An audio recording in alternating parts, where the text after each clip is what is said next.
Hello, everyone. I hope you're all doing well. My name is Masashi. I am the festival director of CAAM.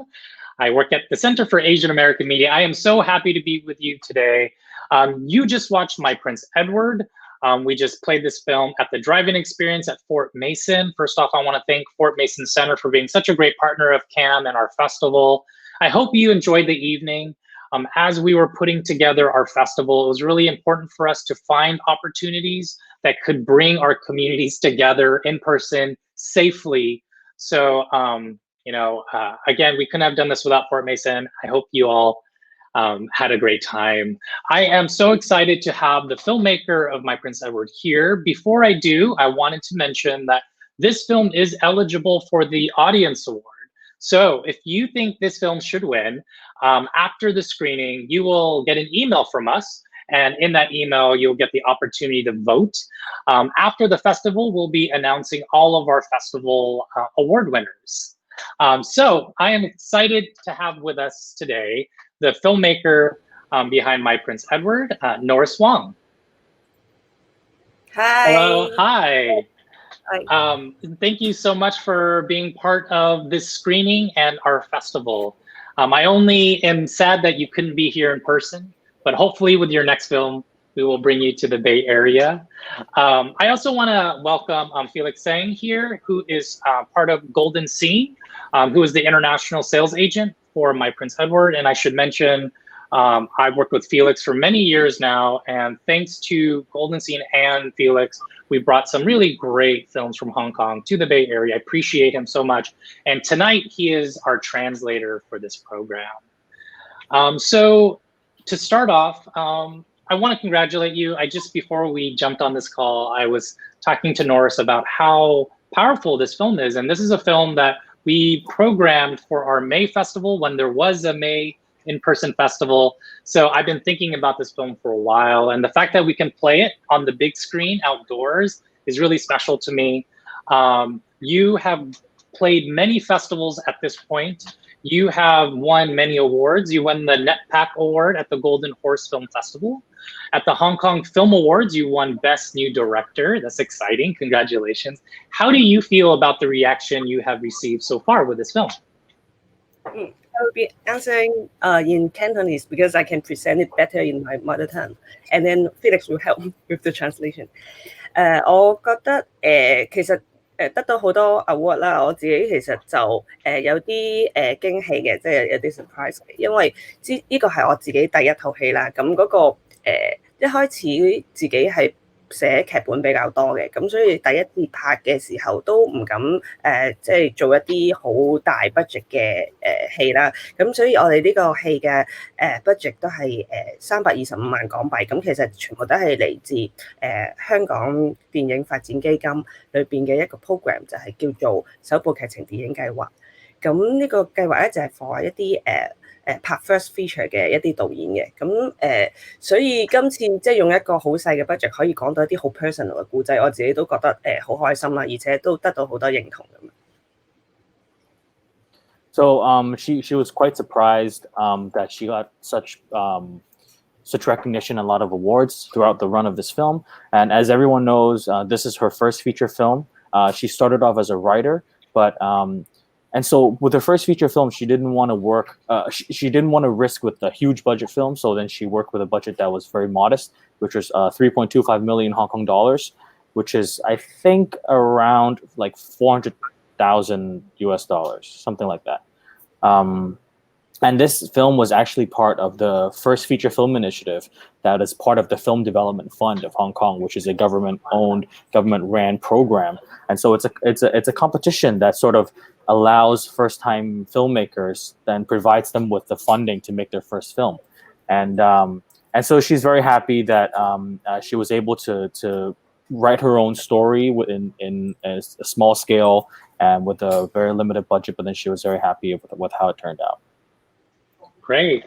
And as you mentioned, this is your first feature film that you wrote, directed.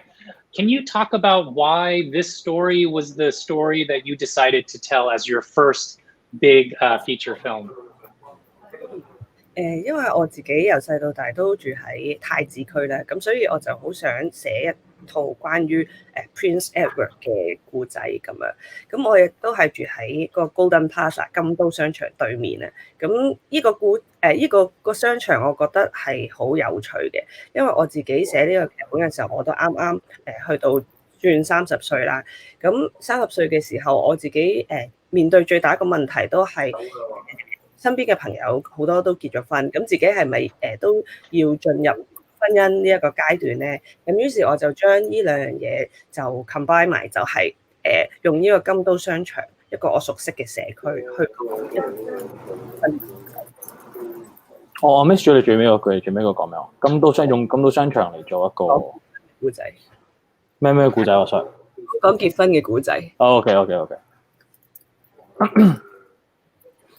Okay, so she actually grew up in Prince Edward, which is where this film takes place, the Prince Edward area in Hong Kong, and she actually lives right across from Golden Plaza, which and so she's seeing all these different stories happen. So she thinks it's a very interesting place because it's a place that's an amalgamation of a lot of different lifestyles and different businesses, and so she wrote this film when she was just turning 30, and people around her were starting to get married. So she started contemplating whether this is the next stage in life, and so she sort of merged the two together. So she was telling a story about marriage in a place that is Prince Edward. That's great. Yeah, and I did remember reading about this film and that Norris kind of grew up in Prince Edward and kind of knew about Golden Plaza, and for me, when I was watching the film, there felt like a truth to it. Not that the neighborhood was a prop, but you got this real sense that she had a connection, which I did very much appreciate. And you talked about the budget earlier. I believe this was shot in 18 days. Can Norris talk about the filming process, how that was for her shooting this film? 個18日個 shooting schedule 其實係好 tight，即係好趕嘅。咁每一日咧，我哋都要拍好多場戲啦。咁所以其實都好需要事前嘅 rehearsal 同埋一啲 pre-production 嘅。咁但係我哋即係都係因為 budget 問題，我哋之前傾嘅時間唔係好多，反而我就同男主角有啲research 啦，即係我哋會去 Golden Plaza 度。同埋跟一啲wedding 嘅 shooting 啦，咁我哋就係喺個 shooting day 之前去 prepare 得比較多。咁嗰18日咧，其實基本上就真係 execution 嘅啫。咁裏邊亦都即係有啲因為我唔係好夠經驗，有時候overrun 咗咧，我都要好快咁去決定轉一啲嘢。例如有一場咧，其實就本身我諗咗一啲cut shot 嘅，咁但係有啲分鏡嘅，咁但係咧喺最尾拍攝嘅時候咧，因為唔夠時間，所以我最尾就係用咗一 shot 落啦，就係佢哋喺度傾偈，即係喺第一次 pill talk 嗰次。咁嗰個鏡頭就好多人都覺得有7分鐘咁長嘅，其實咁好多人都覺得佢哋兩個都演得好好，用呢個一 shot 嘅效果好好，但係其實嗰個咧都係一個compromise 嚟嘅，其實，但係我自己都好滿意嘅出嚟嘅效果。So the 18-day shooting schedule was definitely very rushed and very tight. Sometimes they had to shoot a couple of scenes per day, and so it all sort of boiled down to doing really good prep and also rehearsing with the actors. And she was able to do a lot of research with the male lead, Chu Pat Hong. And so they were actually sort of just researching a lot inside Golden Plaza, visiting different shops, and also actually going to a lot of wedding shoots and just to learn about the culture there. And so with all this research was probably done the day before the shoot, and the 18-day shooting was actually purely execution. And of course, sometimes the shooting overran, so she would have to decide on the fly what needs to be cut and what can't be cut. And so there's one scene actually, which is the first time that Afong and Edward had the pillow talk, and it's a 7-minute long take, and people were sort of saying that people love the performance and that they really sort of appreciate the one shot, but it came out of a compromise. She actually had different shots in mind for that scene, but then it turned into a one shot scene, but then it turned out really well. Wow, I did not know that. Yeah. That makes me think that's great. That is smart, because that scene is really wonderful, and you feel like you sit with these characters and you get to, absorb what's going on with them. So that was very smart to do. You are talking about the cast. I thought your cast was really wonderful. For me, Steffi Tang was really shined.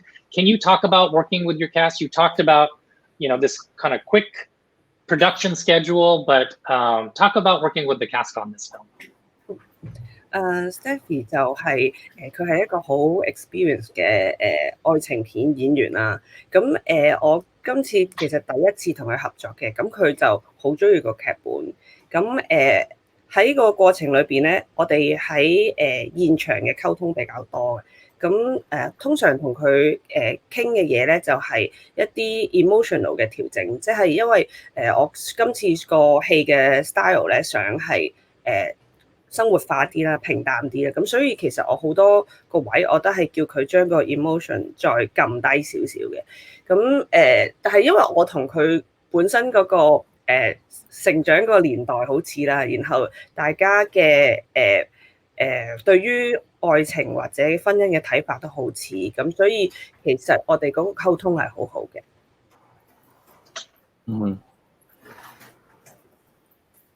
Sorry, I'm making notes. Okay, so obviously Steffi is a very experienced actor. She's been in a lot of films, and especially films about romance from Hong Kong. And but then it's her first time working with Steffi, and Steffi loved the script, and most of their communication came from when they were working together on set. And a lot of the times Norris had to sort of tweak the performances in a way that to try and get Steffi to act in a way that's a little bit more restrained, a little bit more sort of dampened emotions. And but then Norris and Steffi, they grew up in a very similar era, and so they have very similar views on romance and interpersonal communication. That's great. Yeah, and I think one of the things I love about this film is it explores topics of love, marriage, relationships, all different things. They all can be kind of the same thing, but they're also different. When it comes to marriage, for Norris, what would you want the audience to take away? I think you're exploring what this thing is, what marriage is, the pressures of getting married. For the audience, what do you want them to think about after they see the film?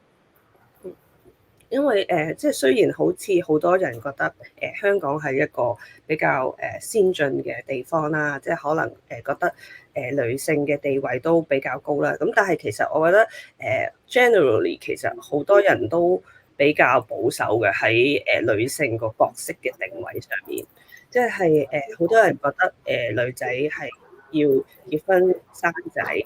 咁佢哋同時亦都需要有工作，咁其實係好多責任係加喺個女性呢個角色上面。咁所以我想呢套戲就係俾大家，即係包括男性、包括女性，所有人去反思一下，其實每一個女仔都有佢自己選擇佢需唔需要步入婚姻呢個權利，即係唔好因為即係大眾嘅壓力或者社會嘅壓力去被逼自己保持喺一段唔舒服嘅關係入邊咁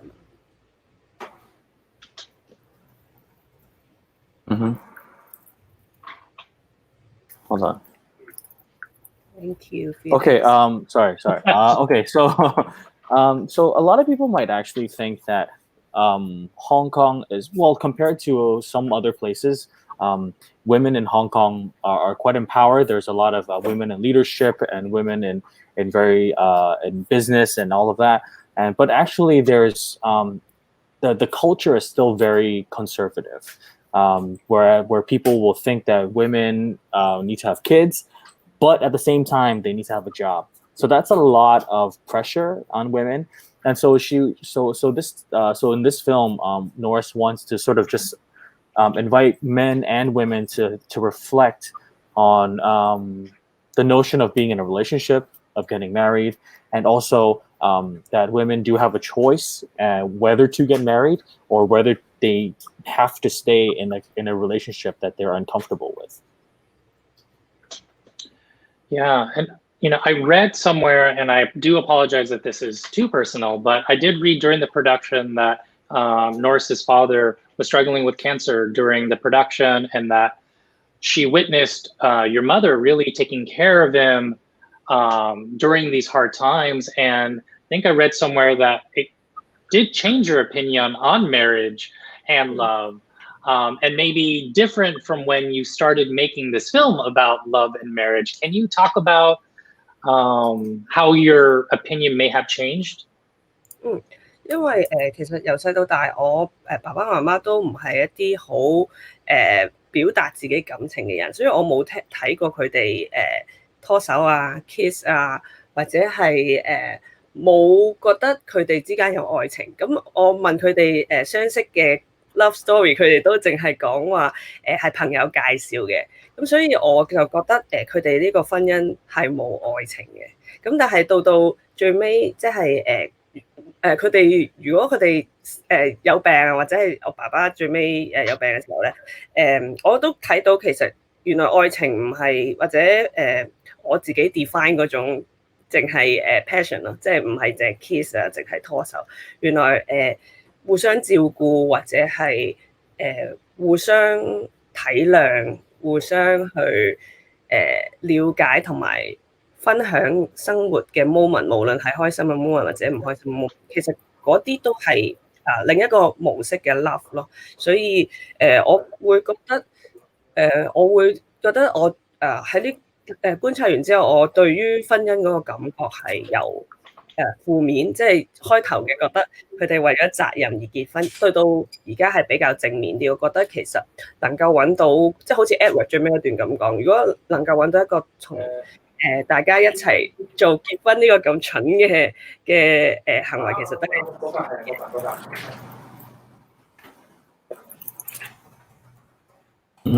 最後如果係咁蠢嘅一齊做，係跟住點啊？都會係好 sweet 咧，即係好似 Edward 最尾嗰。Yeah. Okay. And so when Norris was growing up, her mom and dad didn't really show any type of like affection. They never sort of held hands or kissed in front of her. So Norris didn't really feel that she couldn't really see love. And so whenever even Norris asked about what was their love story, how did they meet, and they would just say a friend introduced them, and marriage was some sort of just like a societal obligation that they had to it was the next step. They have to get married. And so Norris thought that their marriage had no love in it. But when her dad got sick, she saw that a love in a marriage is not just defined by passion. It's also about by sort of taking care of each other, understanding each other, and sharing moments in life together, whether no matter they're happy or they're sad. And that's another form of love. And after observation, at first Norris thought that marriage is a negative thing, that it's just out of like societal obligations. But now she's starting to see like the romance, just like Edward said. If they're willing to do something so stupid together, such as getting married, then it's actually a pretty amazing thing. That's wonderful. For Norris, this film is still playing around, and I do recommend for any of my colleagues who are screening films, this is a great one to play. So I know this film will still play around, but what is next for Norris? Are you working on a new film, or are you still kind of playing this film around and living with this film for a little bit? 我 next film 其實而家就寫緊個 script 啦，咁就都係會係搬分去俾錢嘅，咁就係將會係一個叫做傳承計劃啦。咁我個 producer 就係秋天的童話嘅張婉婷，導演，咁佢就今次係我嘅監製。咁我哋呢個 script 我就仲寫緊，所以個題材就係關於都係少少男女愛情啦，同埋關於嗰個人口流動嘅，即係我之前成日講嘅個想做嘅題材咁樣啦。咁大家都繼續期待啦。Okay. And so she's writing a script right now, and this project is also funded by the Film Development Fund in another program that sort of pairs younger directors up with older directors. And so her, the older director is being a producer, and so her producer is actually Mabel Chung, who great. Yeah, so she is producing, developing the story and script with Norris, and she can't really talk about what it's about yet because it's still very preliminary. And but it's also about interpersonal relationships, and also maybe a little bit about immigration, that's also a very interesting a topic that Norris is interested in. Obviously, in My Prince Edward as well, with a Yang Shui character, and so it's also about something like that. And but she's working with Mabel right now. Yeah, that's so exciting. We did a retrospective with Mabel a few years ago. I feel like she might have helped us get some of her films at that point. The fact that you two might collaborate together and work together on a project, that is very exciting to hear. I think we are sadly out of time. Norris, I want to thank you so much again for letting us screen your film here in San Francisco at Fort Mason. Felix, thank you so much for years of working together, translating this evening. I want to thank you all so much for participating in CAAMFest. There's still more things happening, so I hope you enjoy the rest of the festival. If you like what you saw, please consider being a member of CAAM. We do this year-round as well. So thank you all so much. Have a great night, and see you at a future festival event.